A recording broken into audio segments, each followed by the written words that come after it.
boa noite ou boa tarde, porque eu estou fazendo esse vídeo ainda durante o dia. Dando seguimento ao assunto Espiritismo e Ciência, hoje eu vou falar dos irmãos Ed. Os Estados Unidos, eles foram fecundos em médiuns de efeitos físicos. Ali aconteceu uma concentração desde o século XVIII. Grandes concentrações maciças de manifestações dentro de igrejas protestantes que nós já falamos. E entre os anos 1874 e 1875, foram marcados por grandes fenômenos. Por um lado, causaram convicções, certeza, causaram também, por outro lado, escândalos e desconfianças, além de sátiras, além de descréditos àqueles que professavam a certeza de que aquilo realmente acontecia. E principalmente o clero de várias igrejas protestantes e católicas foram os grandes responsáveis pelas críticas e zombarias que realizavam com pessoas sérias que buscavam o entendimento dos fenômenos. E a imprensa também estava a serviço das igrejas. Era um trabalho hercúleo, era uma força imensa aqueles que se devotavam a esse mistério, porque eles encontravam grandes obstáculos. Como eu falei para vocês, vou falar hoje sobre os irmãos Ed. O nome de um era Horatio e do outro era William. Né? Eles eram do estado de Vermont, nos Estados Unidos, e eles foram descritos como pessoas assim de pouca conversa, reservados, não eram amistosos e, na verdade, eles pareciam mais dois trabalhadores braçais. Eles eram grosseiros. Sobre eles pairava comentários que eles eram pessoas estranhas, que coisas, digamos, fantasmagóricas acontecia dentro da casa deles, que era um casarão enorme, mas completamente decaído pelo tempo. E eles atraíram a atenção das pessoas que ficaram sabendo daquilo que eles promoviam, dos fenômenos, e assim como também a imprensa ficou interessada, logicamente não para divulgação, mas sim para colocar no ridículo. Essa casa grande, enorme que eles viviam, eles também alugavam para as pessoas que chegavam para assistir às sessões, digamos assim, né, mediúnicas, ou como os livros tratam, né, as sessões psíquicas, e eles cobravam um preço muito módico, né, da hospedagem, e o cardápio era bem simples, mas eles sempre estavam com a casa cheia. Em Nova York e Boston, a curiosidade sobre o assunto foi muito grande. Chegou até lá, até a imprensa, que estava acontecendo, ocorrendo tudo isso, na verdade era um vilarejo, né, de Vermont, e o assunto foi factual. E devido à matéria também publicada num jornal que se chama Daily Graphic, que falou sobre o assunto. Esse jornal, ele teve tanta repercussão que ele chamou um coronel, que se chama Olcott, para que ele pudesse realizar as investigações se aquilo era verdadeiro ou não. Esse coronel, Olcott, então ele vai para lá, se hospeda, ele fica 2 meses na casa dos irmãos Ed e examinou detidamente o caráter desses 2 rapazes. Então ele examina um com profundidade e examina o outro com profundidade. E ele começou a fazer investigações também a respeito da ancestralidade da família. E ele chegou a conhecimento, assim, muito interessante. Por parte de mãe, era normal acontecerem os fenômenos, e em várias gerações isso já vinha ocorrendo, através do lado materno, A avó materna, então, recebeu 24 processos. Ela era acusada de ser feiticeira, de bruxaria, e foi queimada como bruxa, morreu queimada. Havia muitos perseguidores religiosos que ainda viam na condenação à morte um meio de coibir essa expansão dos processos mediúnicos. E esses fenômenos mediúnicos, sabemos que é inerente ao ser humano. O pai desses meninos, que agora já eram rapazes, ele era um daqueles que, quando percebeu que os filhos também tinham as mesmas tendências da avó, ele batia nos meninos, colocava em rigorosos castigos, e eles sofriam muito por conta da repressão do pai. E, com certeza, isso levou também a eles terem o comportamento afastados, fechados e antipáticos, né? E outra coisa, o pai colocou na cabeça deles que por eles serem daquela forma, por eles agirem, terem a facilidade do comando mediúnico, eles seriam sempre perseguidos. E isso gravou muito nesses jovens. Por outro lado, né, a mãe dos irmãos Ed também tinha os mesmos sentidos mediúnicos bem aflorados, e ela discordava do jeito que o pai tratava os filhos. A casa, enfim, né, tornou ali o convívio daquela família era um inferno na terra. Os meninos, desde cedo, já apresentavam a mediunidade, até mesmo quando eles iam à escola. Quando eles iam à escola, então os objetos começavam a flutuar, eles entravam em transe com uma facilidade, sem controle. E aí, quando eles entravam em transe e eles estavam em casa, o pai chamava um vizinho e despejava água fervente nos meninos e colocava brasas na cabeça, porque, segundo eles, alguma crença, isso faria com que eles não tivessem essas manifestações. E eles ficaram com cicatrizes de queimadura, e a água quente também, né, foi fragilizando a pele onde ela caía. Mas o que era mais impressionante é que os meninos não sentiam dor, porque quando eles estavam mediunizados, eles não sentiam dor. E quando eles voltavam do transe, eles também não sentiam dor, só ficavam as cicatrizes. Depois que se tornaram adolescentes, o pai, que antes combatia essa mediunidade, começou a querer ganhar dinheiro com aquilo que ele tanto combateu nos filhos. E foi mais uma outra etapa de sofrimento para esses irmãos. Olcott percebeu também, esse coronel, né, ele percebeu também que as filhas, as meninas, elas tinham marcas profundas nos pulsos, elas tinham cicatrizes de ficarem amarradas, e quando elas eram seladas, que elas eram colocadas em ambientes fechados, e elas tinham que escapar, porque ou ia pegar fogo, ou ia afogar. Aqueles números, né, que de vez em quando a gente vê ainda na televisão.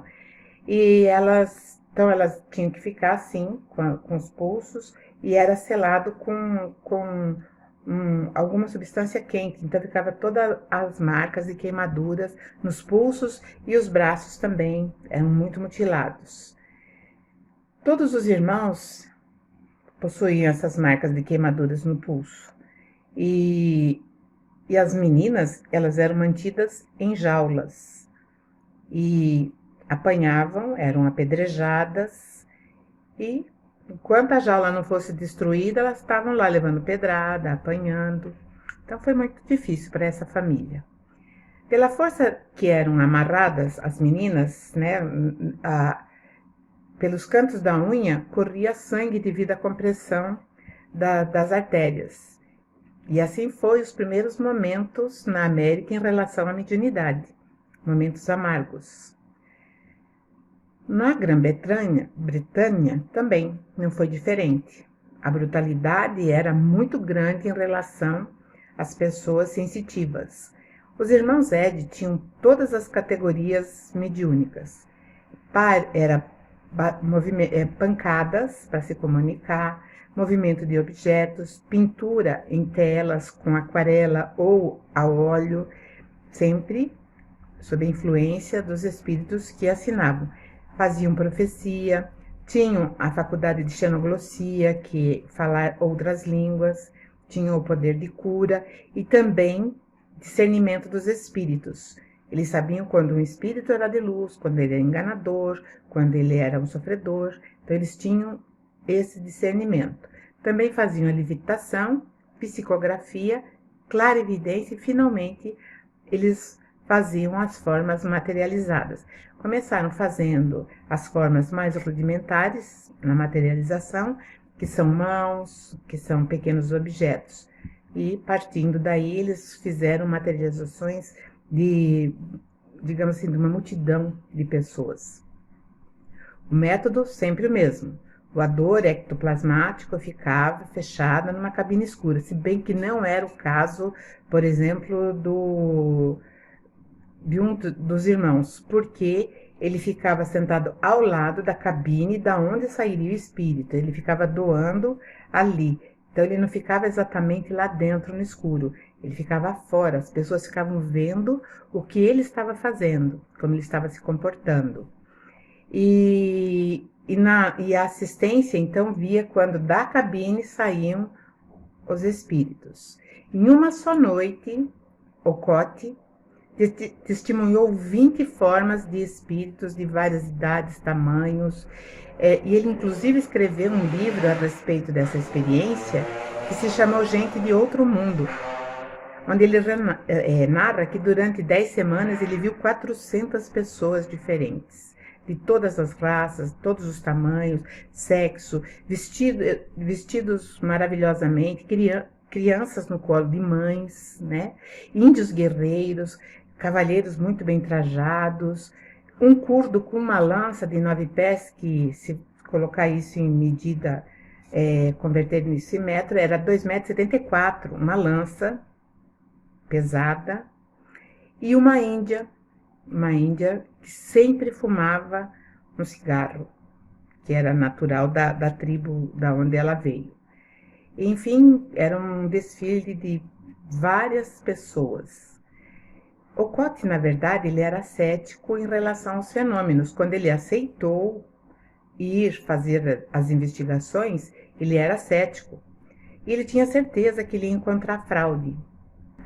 Quando ele relatou o que apurou nas suas investigações, ele caiu na incredulidade, caiu no ridículo, caiu, enfim, né, na zombaria. Mas ele declarou isso também publicamente, que isso já não afetava mais, porque ele tinha visto. Então ele tinha convicção daquilo que ele viu, daquilo que ele vivenciou naqueles 2 meses que ele ficou com a família Ed. O William, que era um dos irmãos, era o médium mais potente nas materializações.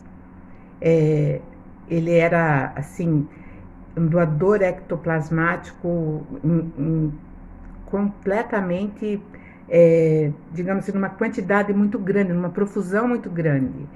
E o que deixou o investigador, naquele momento,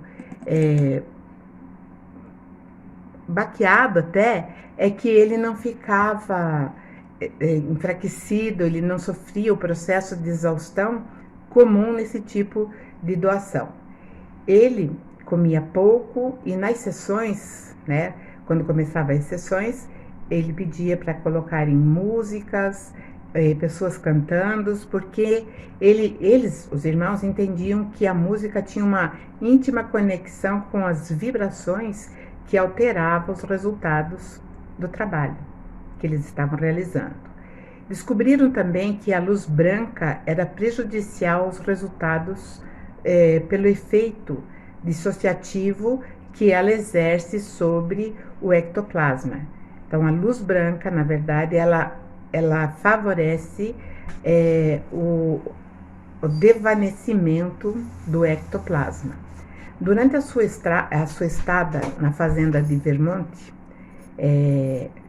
o Colt, que era o o pesquisador, ele conheceu a Madame Blavatsky. Ela é Helena Blavatsky, né? Ela fundou depois não sei se seria o certo falar religião teosófica, enfim, ela mudou, mas ela nesse período ela era espírita assim fervorosa e ela não era conhecida nos Estados Unidos. E muitos espíritos, quando ela estava ali na sessão junto com o Cote, que ficaram amigos, eles eram russos, porque ela era da Ucrânia. E se materializavam ali e falavam o idioma que ela falava e trocavam ideias na sua língua natal. Mas o que chama mais atenção nesse colóquio é que se apresentou um índio de quase 2 metros de altura. Ele era quieto, reservado, taciturno, e ele era amigo da Blavatsky. O nome dele era Santum. E junto com ele veio uma índia, uma menina,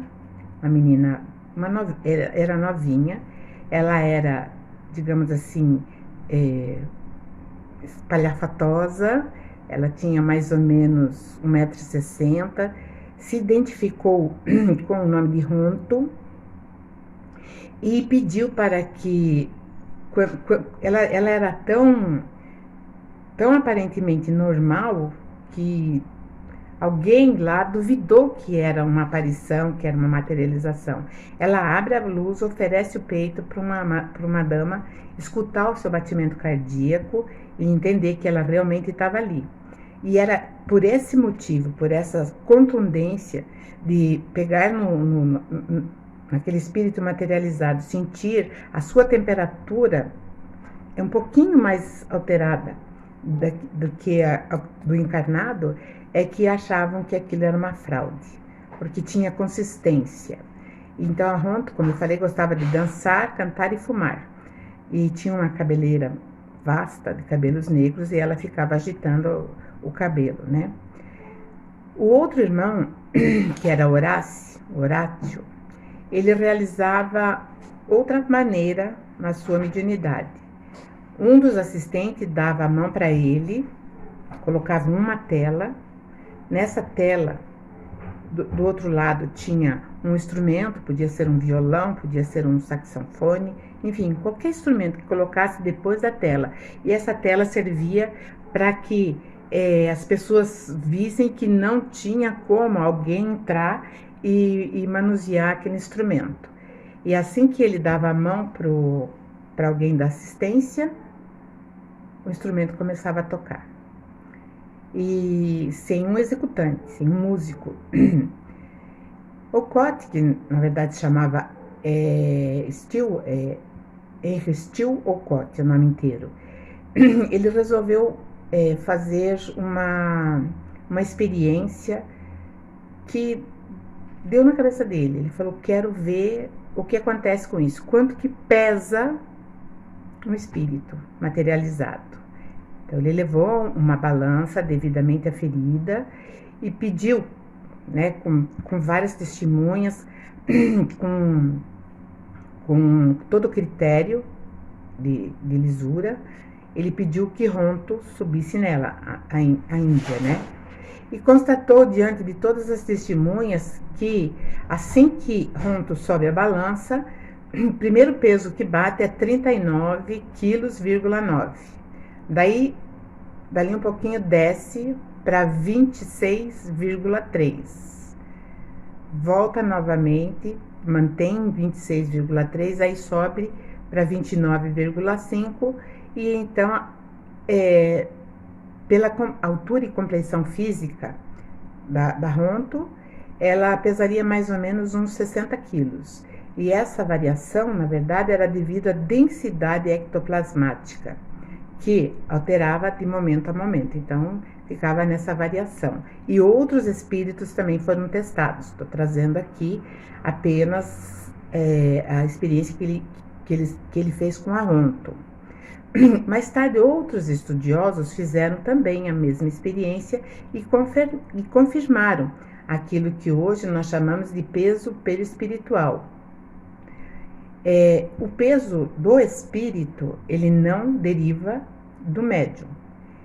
No caso, William, que era o outro irmão, aquele que fazia com os instrumentos, né, tocarem sem executante, ele tinha 82 quilos. E seria impossível ele doar, né, para aqueles espíritos materializados que se manifestavam, doar o seu peso, né? Chegou-se à conclusão que toda assistência, todos aqueles que estavam ali, doavam uma quantidade X de ectoplasma, de acordo com a sua capacidade de doação. E outras substâncias eram trazidas provavelmente da atmosfera, para que a materialização fosse realizada. Cada doador de ectoplasma, na hora da sessão, também foi medido, porque eles fizeram umas cadeiras e nessas cadeiras já tinha a balança. Quando começava a materialização, eles começavam a marcar, tinha aquele que ficava registrando a variação de peso da assistência. E ficou então confirmado que cada doador perdia peso durante a sessão de materialização. Houve mais para frente, né, anos mais tarde, já em 1901 ou 2, pesquisas feitas foi em 1907, né? Tinha um médico chamado Duncan McDougall e ele queria provar que quando a pessoa falecia, ela perdia peso. Então ele criou um mecanismo e colocou, né, um doente em estado terminal. E ele ficou ali, né, até o momento em que ele morreu. E na hora que ele morreu, né, a balança acusou que ele realmente perdeu alguns gramas. Esse estudo, esse trabalho foi muito comentado, foi muito combatido, foi muito também ridicularizado. E aí essa primeira cobaia, né, que ele morreu com tuberculose, ele ficou em observação durante 3 horas e 40 minutos. E aí, quando ele realmente completou o desencarne, faleceu, morreu, a perda foi de 28 gramas. E de repente, né, assim que caiu, abaixou esse peso, essas 28 gramas, caiu, o óbito estava completo, né? Esse estudo desse médico veio mais tarde se tornar um filme que, se não me falha a memória, é um filme mexicano que se chama 21 gramas, que segundo eles entendem é o peso da alma, mas nós sabemos que é o perispírito, né? Então, no instante em que a vida parou, então o peso ele abaixa.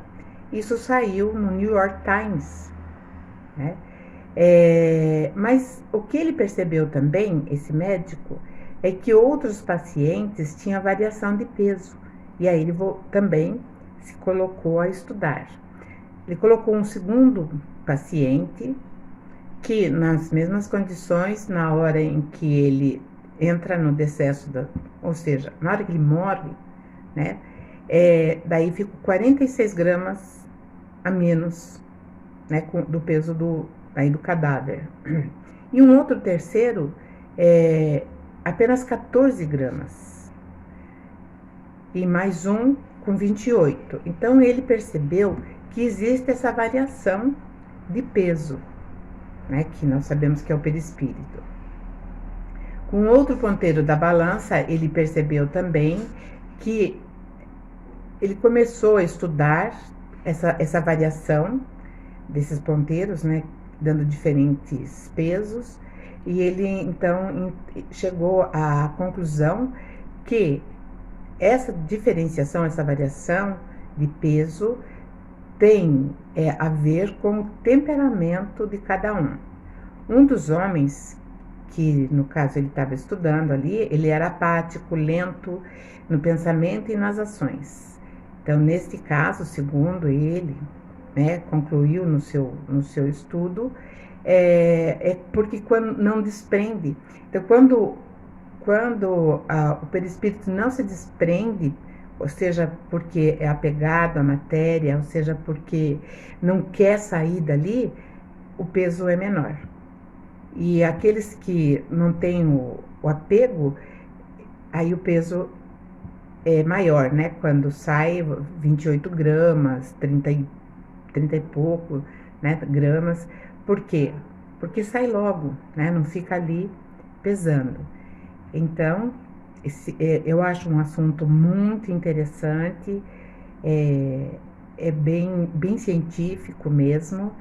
Nós continuaremos a falar no nosso próximo encontro. Obrigada a todos e até lá.